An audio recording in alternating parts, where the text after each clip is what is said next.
Hello and welcome. Grief therapist Carolyn here, though this is part of our Hospice Hints series. So I'm going to talk a little bit about the hospice admission process. Okay, so it is a little bit tricky because each diagnosis has slightly different criteria, right? However, as a general rule, people do meet hospice criteria if they have 6 months or less to live if the disease were to follow its natural course. Again, different for different diagnoses, right? So, anyone can actually request an evaluation from hospice. A family member can do it. However, usually what happens is there do have to be two doctors who certify.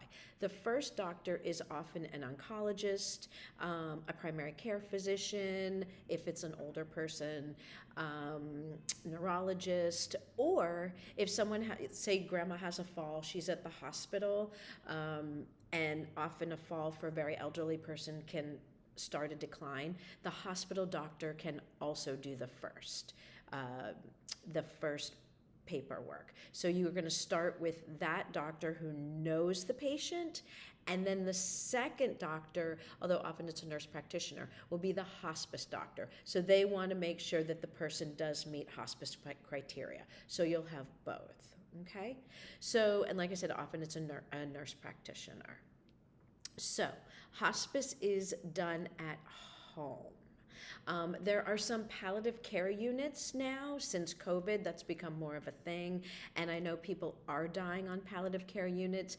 It's not quite hospice, because what I always say is palliative care is part of hospice. Hospice is not part of palliative care. So palliative care just means you're keeping someone comfortable. You don't have to have an end of life prognosis is the right word.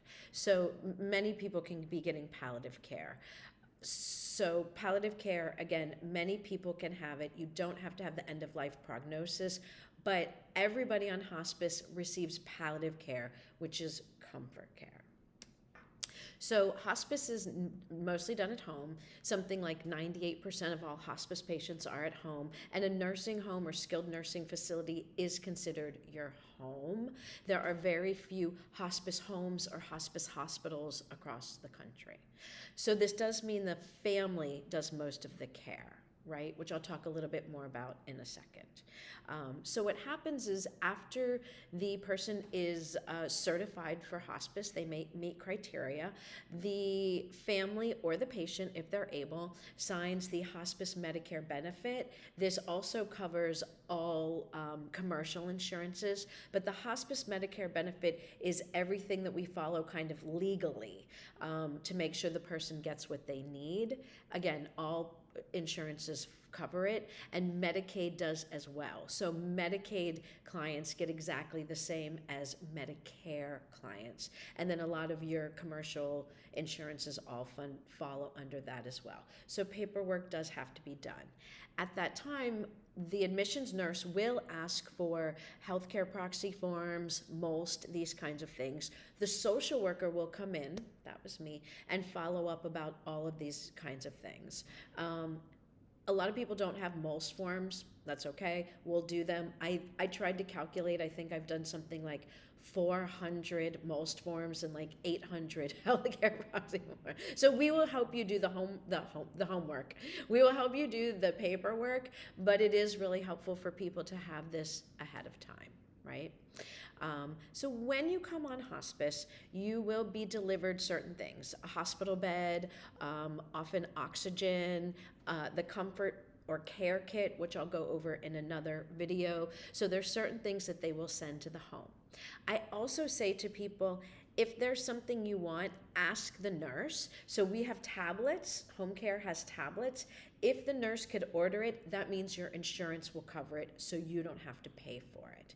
And I worked with wonderful nurses, so they often would have tips and ideas and things they could offer, like a special topper for the hospital bed to make it more comfortable, or special stockings, or these kinds of things. So if they can order it in their tablet, your insurance will pay for it. You don't have to. So it's always worth asking for.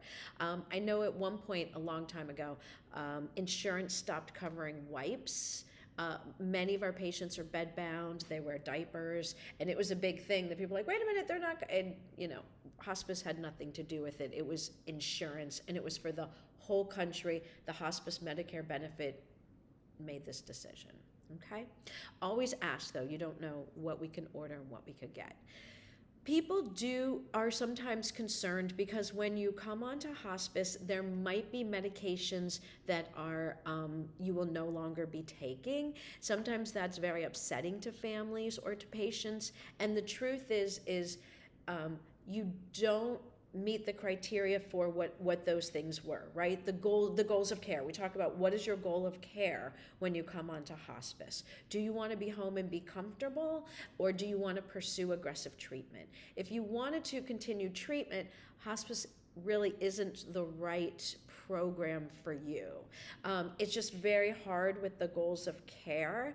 If a patient goes back to the hospital or someone calls 911, you have to be discharged from hospice because it's dual programs at the same time.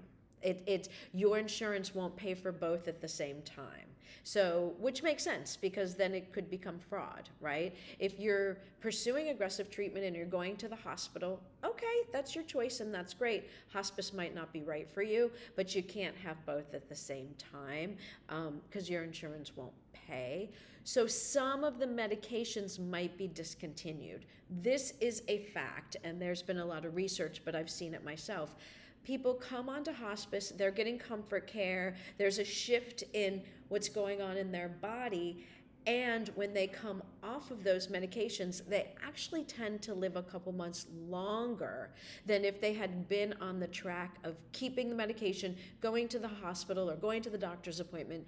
There's something about being home and being comfortable, they actually live a little bit longer. I remember I worked with one caregiver, loved her mom, did everything for mom, but mom was in her 90s, and the daughter wanted to keep going to the hospital, keep going, pushing mom, and mom was getting frailer and frailer.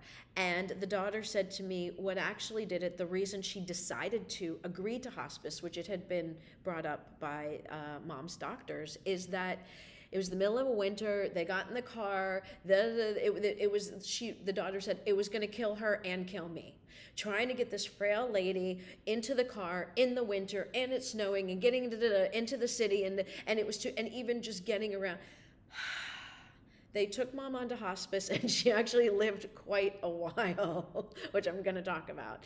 She actually lived like 2 or 3 years on our hospice program. So sometimes people say it's wonderful because the team comes to you, right? You don't have to be doing all this and pursuing. It's very stressful. So there's a lot of benefits to hospice. I think sometimes people hear this and think, oh, it just means, end of life, that's it for the person.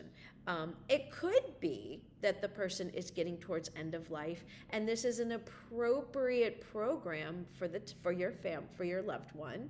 And it often boosters them so that they have, instead of having to get out and go outside, they're okay, they can actually relax, and they do live a little bit longer.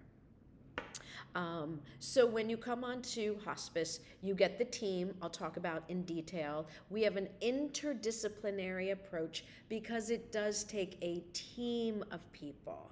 So certainly the nurses and the doctors. The nurses are I'll talk about this later, the coordinator of care.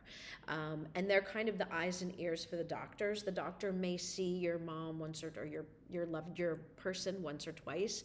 The nurses really are in there doing the bedside care.